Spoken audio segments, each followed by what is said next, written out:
मालती सुधाकर यावले ही इगतपुरी येथे राहणारी महिला आहे। तिच्या पतीला 2 वर्षापूर्वी पॅरालिसिस गेला असल्यामुळे घरची संपूर्ण जबाबदारी ही मालतीवर आली होती। मालतीला 2 लहान मुले व सासू आहेत। आता या मुलांच्या शिक्षणाची व सासूबाई म्हातारी असल्यामुळे त्यांच्या औषधाची व नवऱ्याच्या बिमारीची सर्व जबाबदारी मालतीवर आली होती आणि म्हणून मालतीने घराघरात जाऊन मोलकरींचे कामे करण्यास सुरुवात केली। 6-7 महिने इगतपुरी येथे काम केले। कष्ट आणि आत्मसन्मान याचं जिवंत उदाहरणच ती होती। आयुष्यभर तिने संघर्ष पाहिला। लहानपणीच आईवडिलांचं छत्र हरवलं, लवकर लग्न झालं आणि संसाराची जबाबदारी तिच्या खांद्यावर आली, पण तिने कधीही हार मानली नाही। पहाटे 4 वाजता उठून पाणी भरायचं, नंतर घाईघाईत चूल पेटवून नाश्ता तयार करायचा आणि मग घराघरात धावपळ सुरू व्हायची। अगदी उन्हातान्हात, पावसात, थंडीत तिचं वेळापत्रक कधी बिघडलंच नाही। प्रत्येक घरात ती आपलं काम मन लावून करायची आणि मग एवढं करूनही मुलांचं शिक्षण, घराचा खर्च आणि आजारपण यामुळं तिच्या हातात काहीच उरत नव्हतं। आणि मग एक दिवस तिने विचार केला की गावात कितीकही कामं केली तरी पगार कमीच मिळतो। थोडं बरं आयुष्य जगायचं असेल तर मोठ्या शहरात जावं लागेल असा तिने विचार केला आणि मग ती धाडस करून मुंबईला कामासाठी गेली। सुरुवातीला तिला खूप अडचणी आल्या। नवं शहर, ओळखीचं या ठिकाणी कोणीच नाही, गर्दीत हरवलेली वाटणारी ती मालती दिवसेंदिवस जास्त मेहनत करू लागली।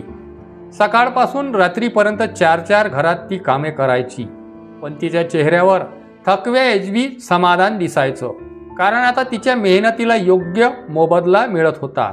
तिने आपल्या पोटच्या लेकरांसाठी थोडं सुख मिळवण्याचं स्वप्न पाहिलं होतं आणि त्या स्वप्नासाठी तिने शहराच्या धावपळीत स्वतःला झोकून दिलं।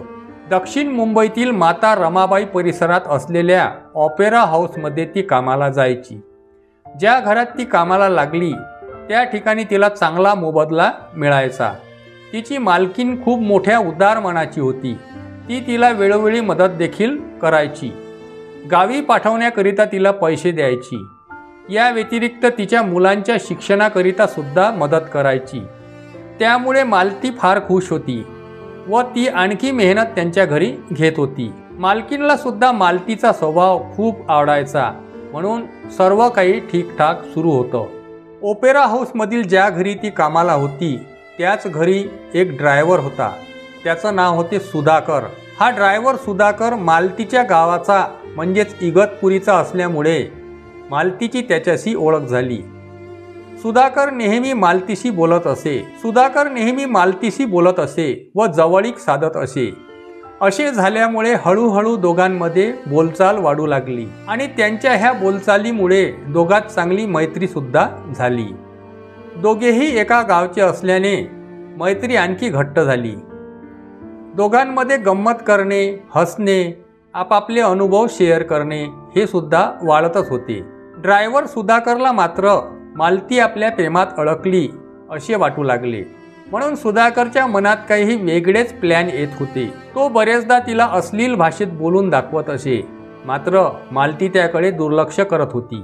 एक दिवस मात्र सुधाकरने मालतीला खोटं नाटं बोलून एका हॉटेलमध्ये भेटायला बोलावले। सुधाकरच्या मनात वेगळाच विचार सुरू होता, हे तिच्या लक्षात आलेच नाही व ती त्याला हॉटेलमध्ये भेटायला सुद्धा गेली।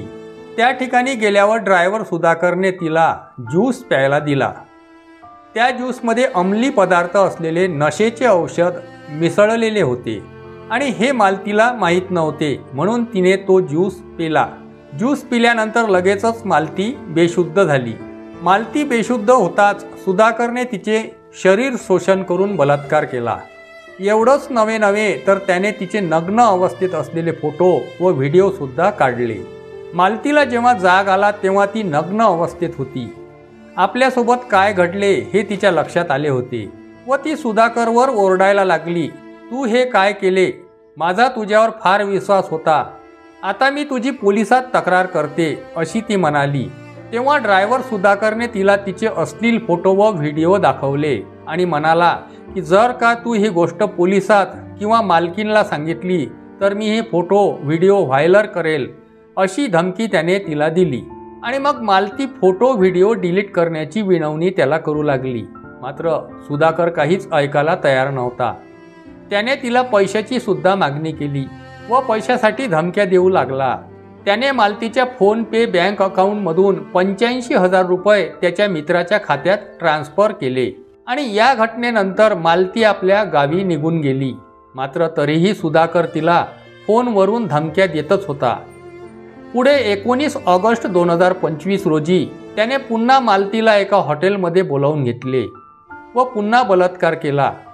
त्यानंतर सप्टेंबर 2025 मध्येही वेगवेगळ्या हॉटेलमध्ये बोलावून सतत त्याने तिचे शोषण केले व जबरदस्ती केली. या सर्व घटनेमुळे मालती फार कंटाळून गेली होती. म्हणून तिने सरळ पोलीस स्टेशन गाठून त्या ठिकाणी तिने तक्रार दाखल केली आणि मालतीने सर्व आपबीती पोलिसांना सांगितली. या घटनेचे गांभीर्य लक्षात घेता PSI अनिल राठोड व इन्स्पेक्टर वासंती जाधव यांच्या पथकाने आरोपी ड्रायव्हरला वाळकेश्वर येथून अटक केली आणि त्याच्याकडून एक मोबाईल जप्त करण्यात आला. तो मोबाईल आता फॉरेन्सिक तपासणीसाठी पाठवण्यात आला आहे.